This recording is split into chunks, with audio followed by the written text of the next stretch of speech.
You're watching AI TV, continuing coverage from this year's AI Expo Africa. We've spoken to people in the healthcare sector, we've spoken to teachers and researchers. Now we're going to talk to someone who works with the country's ports. I'm talking about what happens when you see those huge ships that dock in areas such as Durban, carrying all sorts of goods, including even cars. Well, the person I'm going to talk to today is Jithen Raghunandan. He's with Enaspire Technologies, and they work within the port space. He's going to tell us exactly what they do in a moment. Jithen, welcome to AI TV. Good to see you. How are you finding Expo?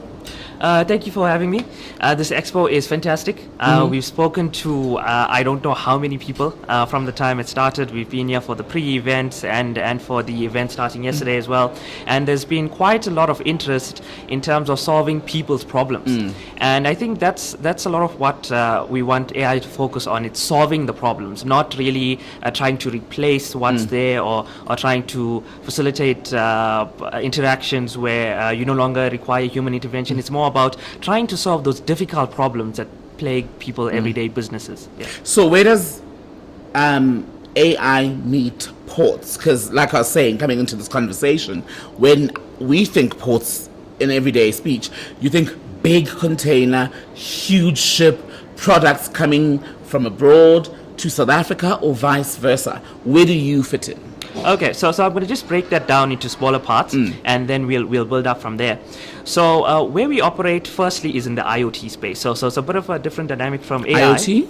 Internet of Things. All right. So it's the ability for your device, for example, your phone, to talk to your air conditioner, to talk to your TV, turn it on, turn it off. So that's one part of it, is getting the data, exchanging the data, communicating. But now, once you've done the communication, what happens with that data? And that's where AI comes in, to process and analyze it and to give you the results that you expect to see. So where does this meet the ports? So what we have at the moment is fleets of vehicles that are used at the port for the transport of commodities, for example, your coal, your iron ore, your manganese, whatever it may be. Those commodities, they are transported via skips, so equipment that are used primarily at the port, like your bins, and those then go to the ship. And once they are on the ship, they're uploaded, they come off, and we track and manage that entire operation so that we know where everything is at a particular point. So you in time. track the goods that are on each vessel? Not really the goods, but Okay. the equipment moving the goods. The equipment moving the goods. Yes. And let's then explain for those of us who aren't familiar with this business why it's so important to monitor that. There's various reasons. Primarily being that you want to make sure your goods aren't stolen. Right. You want to make sure that there's no nefarious practices happening behind the scenes.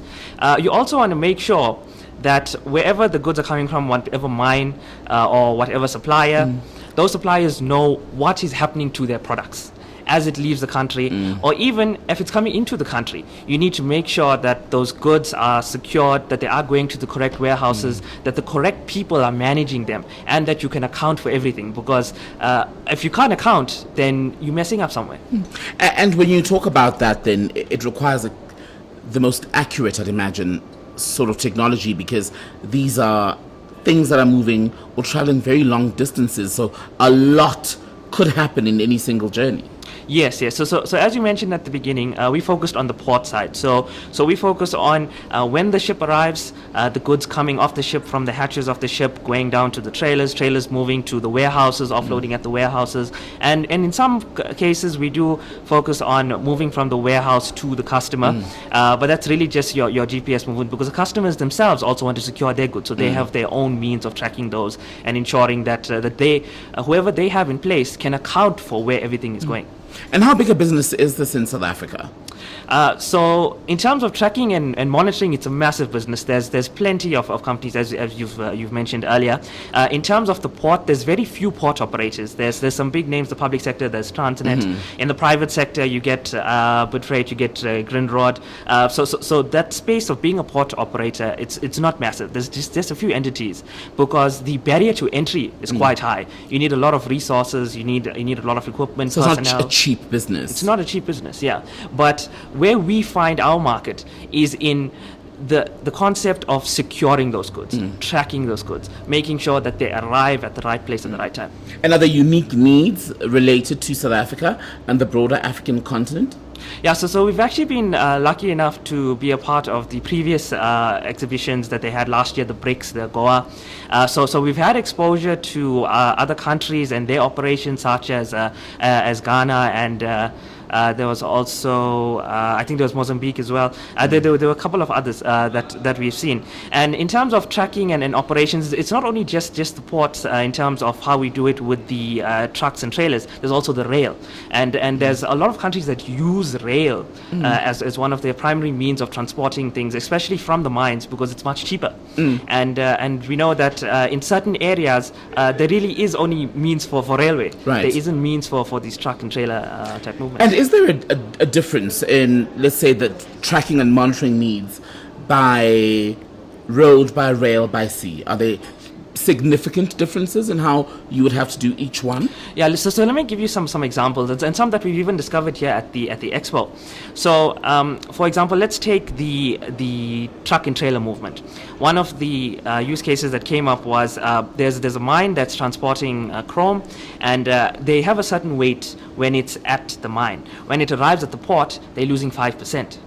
Why are they losing 5%? And they don't know exactly why, because along the way, there's multiple steps that get where the goods get loaded, offloaded, and then reloaded onto some other type of equipment, and then moved on. And there should really only be like 1% variance. So now, what they thought of is, how do we measure the weight of the truck as it's moving? Because if there's something being skimmed on the top or something like that, you'd use that. You'd have some weighing mechanism to tell you that, and you know at which part of it is. But now, alternatively, when you come to something like rail, then you have to look at how do you track the wagons now, because it's not necessarily that the weight is moving, but it could be where is the wagon going to? It could be is there something happening on top of the wagon that you can't see? And in those cases, it might be weight, but judging from the amount of difference in, for example, wind resistance and all these other factors, it's really difficult on the weight side.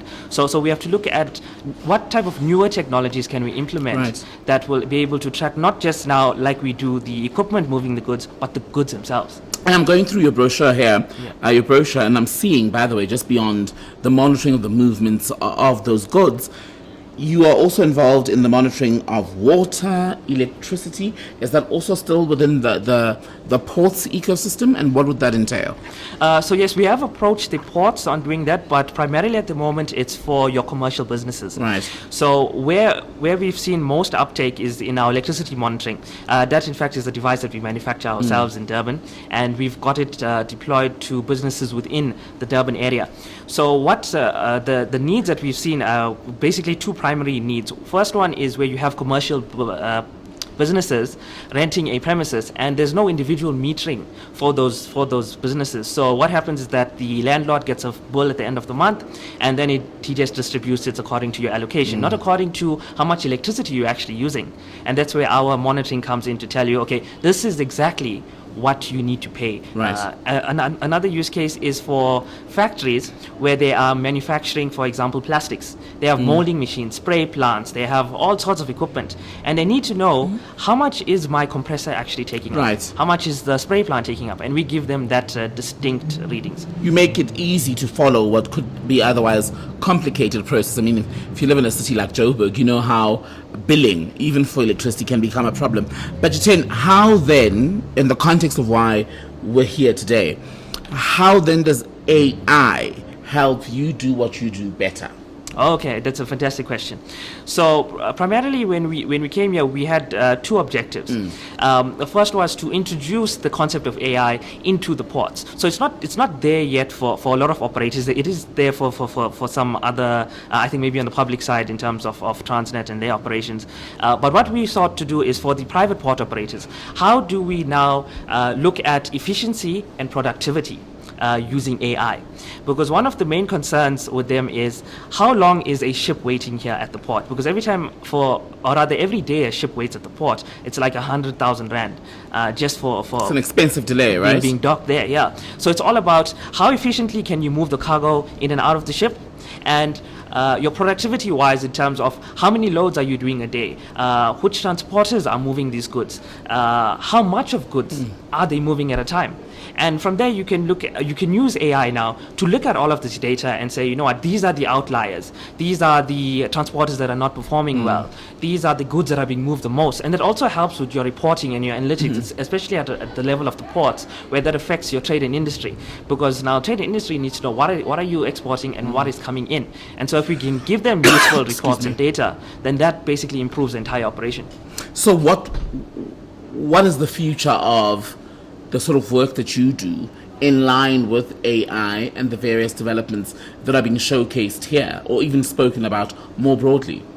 So for what we've implementing right now is, like, we just presented our whole entire concept to one of the port operators yesterday, and they were thrilled. They were like, yeah, we want to buy into this the solution. And essentially it's making use of a concept in AI called video analytics.